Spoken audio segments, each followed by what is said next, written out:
Iran અને Israel વચ્ચે થઈ રહેલા યુદ્ધની અસરો સુરતના વેપાર ઉદ્યોગ પર શરૂ થઈ ગઈ છે। ડાયમંડ અને જ્વેલરી ઉદ્યોગથી લઈને કાપડ ઉદ્યોગ વ્યાપક પ્રમાણમાં પ્રભાવિત થઈ શકે છે, કારણ કે મોટા પ્રમાણમાં રફ ડાયમંડ સહિતનો કાચો માલ આપણે ખાડી દેશોમાંથી આયાત કરીએ છીએ। એટલું જ નહીં, તૈયાર માલ ઇઝરાયલ અને ખાડી દેશોમાં મોટા જથ્થામાં નિકાસ થાય છે। પરિણામે હાલની સ્થિતિને જોઈને વેપારીઓ અને ઉદ્યોગકારો ચિંતામાં મુકાયા છે।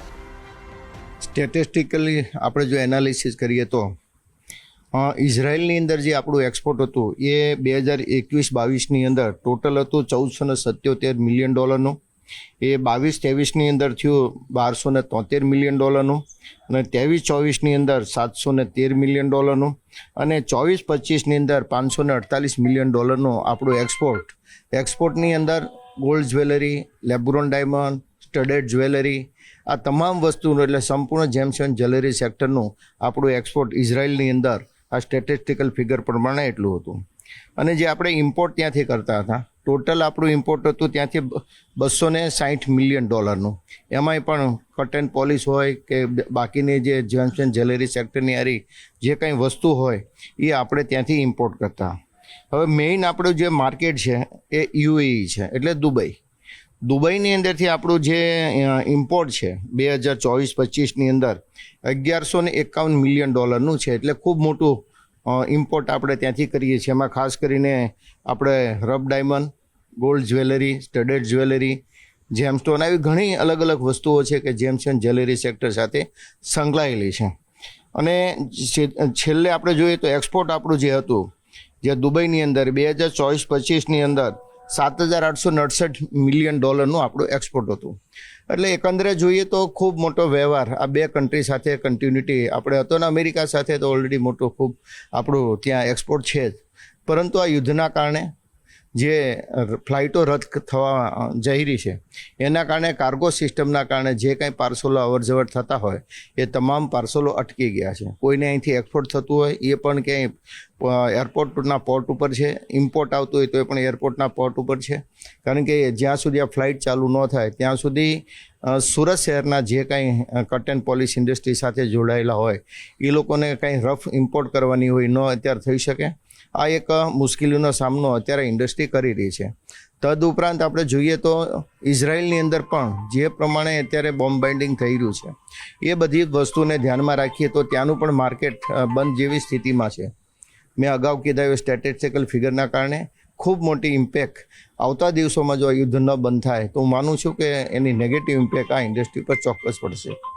દિનેશભાઈ, કહી શકાય કે ઉદ્યોગને કેટલું મોટું નુકસાન, કારણ કે માલ નહીં આવે તો અહીંયા ઉદ્યોગો ચાલી નહીં શકે, અને જે માલ ગયો છે તે પરત એનું પેમેન્ટ નહીં આવે તો વેપારીઓની ચિંતામાં વધારો। હા, પેમેન્ટના તો કોઈ ટેન્શન નથી, કારણ કે બેન્કિંગ સિસ્ટમ ઓનલાઈન હોય એટલે એ તો થઈ શકતું હોય છે, પરંતુ રફની અવર જવર કટ એન્ડ પોલિશનું એક્સપોર્ટ ઇમ્પોર્ટ આ બધી વસ્તુઓની ડિસ્ટ્રીબ્યુશન ઊભું થાય તો જે લોકો આ ઇન્ડસ્ટ્રી સાથે સંકળાયેલા છે અને રો મટીરિયલની સપ્લાય જો અટકી જાય તો ચોક્કસ એમાં મુશ્કેલીનો સામનો કરવો પડે। અને સાથે સાથે જે લોકોના ઓર્ડર હોય વિદેશની કંપનીઓના એને અહીંથી માલ મોકલવામાં પણ મુશ્કેલી પડે। એટલે આ બધું એક આખી સાયકલ જે કન્ટિન્યુટી ચાલતી હોય એમાં ચોક્કસ ડિસ્ટ્રીબ્યુશન ઊભું થાય, અને એના કારણે મેં સ્ટેટિસ્ટિકલ જે ફિગર આપ્યા એ ફિગરની અંદર અપડાઉન ચોક્કસ થઈ શકે। અત્યારે જોવા જઈએ તો મેન ફોકસ અમારું છે યુદ્ધ કેવી રીતે આ શાંત થાય, કારણ કે જે સેકન્ડ લાર્જેસ્ટ પ્રોડક્શન જે આખા વિશ્વની અંદર ચાઇના પછી સુરત કરી રહ્યું હોય ત્યારે મોટી ઇફેક્ટ અમને ટેક્સટાઇલ ઉદ્યોગને થવા જઈ રહી છે, કારણ કે અમે આરબ કન્ટ્રી અમીરાતની અંદર વાયા દુબઈ મતલબ ગલ્ફ કન્ટ્રીને 45 કન્ટ્રીઓની અંદર અમે અમારો માલ મોકલી રહ્યા છીએ, ખાસ કરીને આરબ અમીરાત। એમાં બુરખાનું કાપડ હોય છે, સલવાર કમીઝનું હોય છે, આવી રીતે અમારું કન્ટેનર મોઢે કપડું ત્યાં દુબઈ વાયા દુબઈ થઈને બધા કન્ટ્રીઓમાં જતું હોય। પણ જે રીતે અત્યારે જે માહોલ બની રહ્યો છે અને જે રીતે કહેવાય છે કે યુદ્ધના ભણકારા લાંબુ ચાલે એવા દેખાઈ રહ્યા છે તો મોટું નુકસાન થશે, કારણ કે જો યુદ્ધ સમાપ્ત થઈ જતું હોય તો બહુ વાંધો નહીં આવે, પણ કારણ કે નહીં આવેનું કારણ છે કે અત્યારે જે હોળીની રજાઓ છે ક્યાંક 30% મેન પાવર ઘટે છે, એટલે એટલી ચિંતાનો વિષય નથી, પણ જો આ યુદ્ધ લાંબુ ચાલે તો ઘણું બધું નુકસાન ટેક્સટાઇલ ઉદ્યોગને થાય એવી સંભાવના ખરી। સાહેબ, કરોડો રૂપિયાનો માલ અત્યારે કાર્ગો બંધ છે, તેને લઈને ક્યાંક કાર્ગો ક્યાં એરપોર્ટ પર અટવાયો છે તો તેને લઈને પેમેન્ટની બી સમસ્યાઓ ઊભી થશે। અત્યારે એવા કોઈ માઠા સમાચાર અમને દેખાતા નથી, પણ હા અમારા શિપમેન્ટ અટક્યા છે. કારણ કે જે રીતે કાર્ગો બંધ થયા છે, શિપમેન્ટ અમારા રસ્તામાં છે, આ બધાને લઈને એક વાત કહી શકાય કે અમારું ડિલે પેમેન્ટ થશે એવું અમને લાગી રહ્યું છે. કારણ કે તમે સમયસર ડિલિવરી ના પહોંચે અને વાતાવરણ સારું ના હોય અને આ યુદ્ધનું જ વાતાવરણ જો રહે તો જે અમારા પેમેન્ટ કન્ડિશન છે એની અંદર વધારો થાય અને એની અંદર અમને મુશ્કેલીનો સામનો કરવો પડે. રિસન્ટલી અત્યારે જોવા જઈએ તો ટેક્સટાઇલ ઉદ્યોગ કહેવાય કે એટલું બધું તો કોઈ વાતાવરણ સારું પણ નથી અને એટલું ખરાબ પણ નથી.